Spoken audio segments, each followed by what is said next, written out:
cambio de era, un cambio de época, a partir de esta modificación que hay en la conducta humana, en la forma del trabajo, en la forma de hacer política, en la forma de pensar y en la forma de concebir la familia y a la persona humana.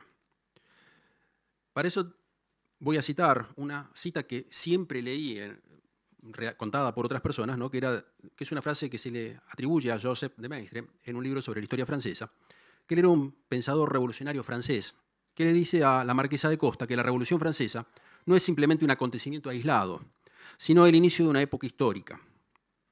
Esto nos deja una definición exquisita, pues el acontecimiento se consume en sí mismo, mientras que la época se transforma y transforma las estructuras sociales, políticas y culturales de manera duradera. Maistre era un contrarrevolucionario, pero que tiene esta virtud de darse cuenta de que estaba cambiando la época. Y la Revolución Francesa casualmente es el inicio de una nueva época, una nueva edad, que es la contemporánea.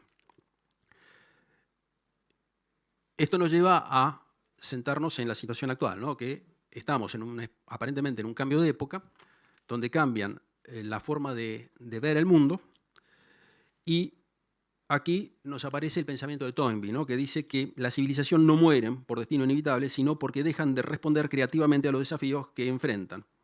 Para él el colapso ocurre cuando las élites pierden su capacidad de guiar a la sociedad y ésta se estanca. La realidad es que a lo largo de la historia, cada cambio de época trajo oscuridad y oscurantismo, pero cada cambio de época también trajo un renacimiento. Y siempre ese renacimiento fue asociado a un pensamiento humanista cristiano que puso nuevamente al hombre en el centro de la política, en el centro de la economía y en el centro de la actividad. Entonces hoy vamos un poco a ver cómo este humanismo cristiano, que viene desde una historia en la República Argentina, que dio grandes hombres, grandes hechos y una defensa indeclinable de la soberanía, cómo todo ese pensamiento se fue insertando en el siglo XX y cómo ese pensamiento lo deberíamos reinsertar en el siglo XXI.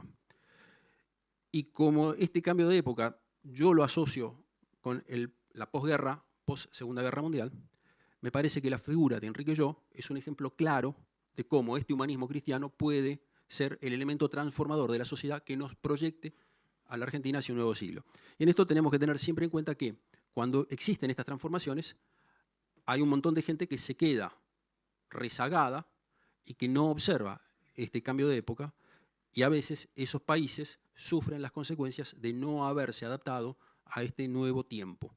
Bueno, hoy, tanto María Laura, Gustavo y Marcelo nos van a comentar o dar su opinión para ir preparándonos a pensar cómo este humanismo cristiano se tiene que renovar para asumir este desafío que nos presenta el siglo XXI.